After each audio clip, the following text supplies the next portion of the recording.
Thursday, May 23rd. How is everybody doing today? I hope everyone is happy and healthy on this Thursday, day before the Barbecue Friday, where we're going to crack out the new barbecue. It's a grill, actually, and have some tasty food tomorrow, have a little fun in this nice warm weather. It's awesome. I love this time of year.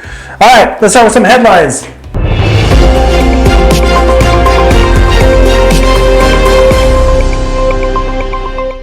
Confused? Hundreds of pelicans have been stranded on the California coast for the second time in 2 years. These are birds. How do they get stranded? And they're birds that live on the coast and fly all over the water. I'm confused about the stranded part. I should have read the article. I'm not going to. It wasn't that interesting, but the headline was kind of funny. All right, next up, Heart, Ann and Nancy Wilson on 2024 tour and 50 years of the band. If you don't know Heart, they were really popular in the 70s, then in the 80s, and they've kind of been there the rest of the time. Really great music. I mean, some really, really classics. And Ann Wilson, she sings, was it Ann or Nancy? They both sang. One of them really plays the guitar, and they're just really, really a unique band. They kind of break out when they were early on and whatnot. Really, really good stuff. Beautiful voices. Big supporters of some of the grunge bands in Seattle. They're actually from Seattle, which is why I picked this headline.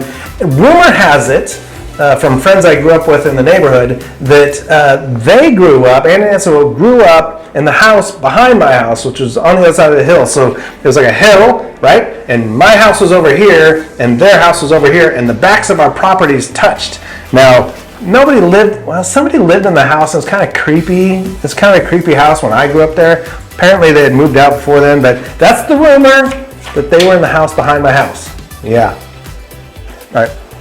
Next up, what ate the boat crew at the beginning of Jurassic Park 3? This is a very, very, very strange question. It is a dinosaur. A dinosaur did it. It's a dinosaur movie. Dinosaurs ate the people. I mean, it's silly. Of course it was a dinosaur. I mean, come on. All right. Snacking around the world. Ray has been doing a great job of snacking around the world with these different snacks. It gives Alana an opportunity to throw a snack at him, or two. And let's see what he's got today.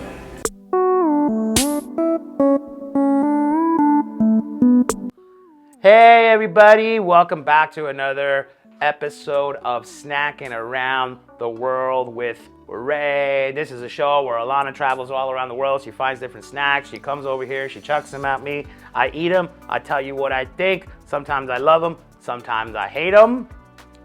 We'll see what part of the world we're going to travel to today. Alana, you got something for me? Where's she at? Oh, God. What the? Oh, my God. That one got me right in the heart. Right there. You said it wasn't heavy. This was kind of heavy. This would have hit my head. It would have kind of hurt. All right, so this week we have, and as always, we're going to put a picture of it for you. Whenever there's letters with funny symbols on top of it, I'm lost. I don't know, is this French, Spanish? Today we're going to try some delicious Cremino. Did I say that right? Cremino? Kerfuffle? Where is this from? Italy. Oh, Italy. Here you go, Pizzo. Oh, for a second, I thought it said Kirkland on top. I'm like, this isn't exotic or foreign. Just bought this at Costco. All right, here we go, you guys. My first time trying a Cremino. Obviously chocolate, and I think in the middle, it's white chocolate. So, regular chocolate on top, white chocolate in the middle. Oh, it's hazelnut? It's good. It's all right. I'm not a big, chocolate candy person, but this is tasty. If you like hazelnut, if you like chocolate, I don't know if it's because it's stale, but it's a little bit hard. My honest review of this Cremino, and it's all right. It's good. And as always, I say this every time, not as sweet as American candies. So, Cremino, get yourself a Cremino from Italy. Enjoy. Bye, you guys. We'll see you next week.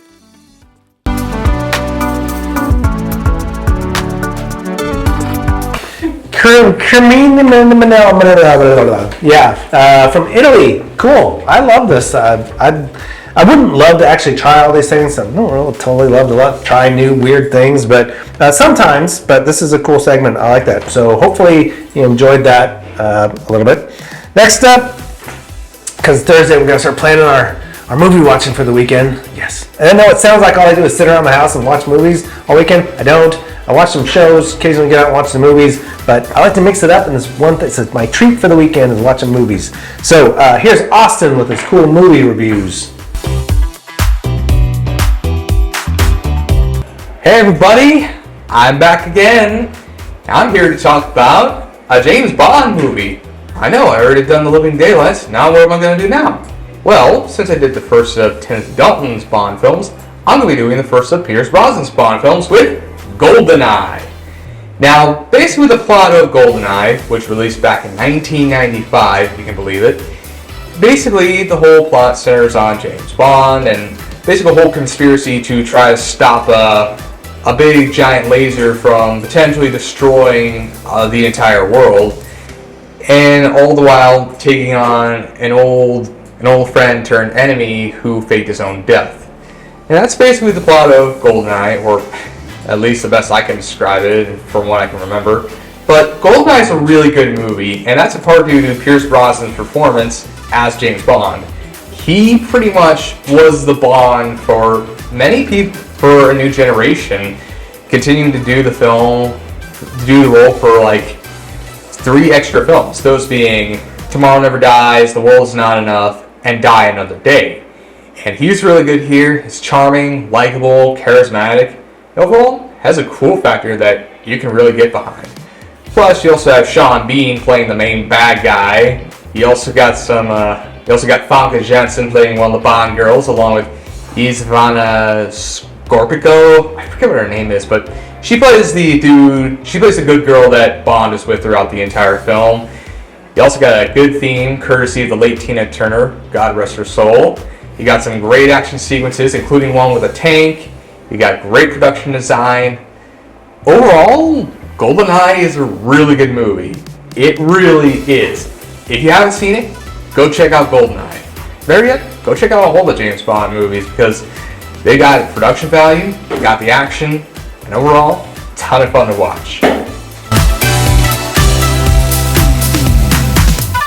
Ooh, GoldenEye, James Bond. Oh, jeez. Where do we begin with James Bond? So many great movies and so many great different James Bond characters. Just absolutely astounding. There's some duds in there. There's some characters that played James Bond that were like, meh. But overall, the whole series, great. I grew up, my James Bond when I was young was, oh shoot, I'm totally blanking on his name now. What's his name? What's his name? I got nothing on a name. Come on, baby, what's the name? We threw out his name!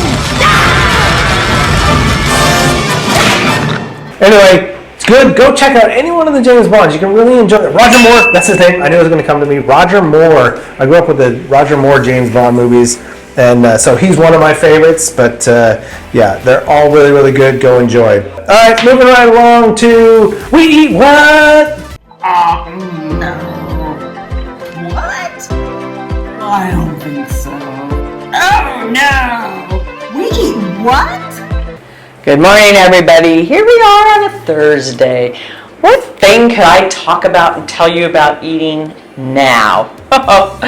Now, when I start going down this road, there's lots of things, right? So we're going to talk about well, we know I made things kind of sort of like it, but it's called a giraffe. I know it sounds fun already, right? A giraffe. Is it a weevil? Yeah, weevil. A giraffe weevil. Comes out of Madagascar. You know, you've all watched Lion King, right? You know, they're eating grubs and they say, tastes like chicken? Ew, gross. Tastes like chicken. Well, guess what they say about theirs that are grilled? They put them on a skewer and they look like, you know, shish kebab. Although they're weasels. And they say they taste like shrimp. If you're blindfolded. So, You gotta be blindfolded so you don't know what you're eating, so you don't have the spot in your head all of a sudden. And then you eat these giraffe weevils. Bugs. We had bugs, right? We had bug bark. They were crunchy. It was texture. We didn't mind it, right? I think if we don't know, we don't see it. Because we taste with our eyes first. You know, nobody wants to eat a plate of food that's all brown and goopy looking. Same with this. But they eat these all the time in lots of places. Except here. Just hasn't caught on to eat bugs that much. Maybe we should try some giraffe weevils. And then we can say if we think it tastes like shrimp. Think about it. Because people eat it. We eat what? Yes, Gabrielle with her we eat what? Yeah, we eat that stuff. Dang it.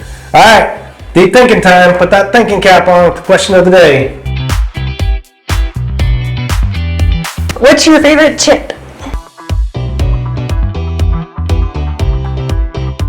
I like Doritos. What type of Doritos? I like Cool Ranch Doritos. Yeah, I like the spicy nacho cheese. I also like the Cool Ranch Doritos too. And probably and Cheetos. Ooh, what's my favorite chippy? What is my favorite chippy? Like how I always cross my legs when I have to think. I don't know why I do that, but what is my favorite chip? You know, Pringles are good, but they're not the best. Oh, never mind. I got it. Tim's Cascade jalapeno chips. My absolute favorite. They're kind of hard to find. Tim's Cascade chips they used to be made in Seattle. The company's from Seattle. So, but I'm not really sure all the places you can get them. Sometimes you can get them at convenience stores. Rayleigh's will carry them. Yeah, it's kind of pick and choose. There's not usually a lot. There's like one bin. You know, maybe they have a couple flavors. They had a bunch of flavors, but it's harder to find here in California anymore, or where we're at in Central Valley. But Tim's Cascade Tim's Cascade jalapeno flavor. They are spicy. They are hot. This is what I love about them. They have a great chip flavor. They're baked, so they have a great chip flavor. And they have a great spicy jalapeno flavor. They are spicy. They'll burn you up. But it's not overpowering, so you get good flavor overall. So that's why it's my favorite. Good question. Good deep thinking question. It makes me hungry for some Tim's Cascade chips, honestly. All right. Did you know, Zach?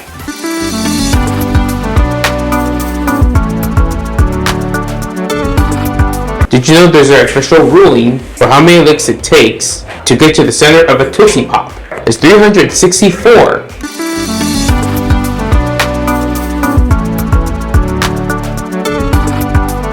Yes. Holy cow. This was such a big deal in the 80s when this came out.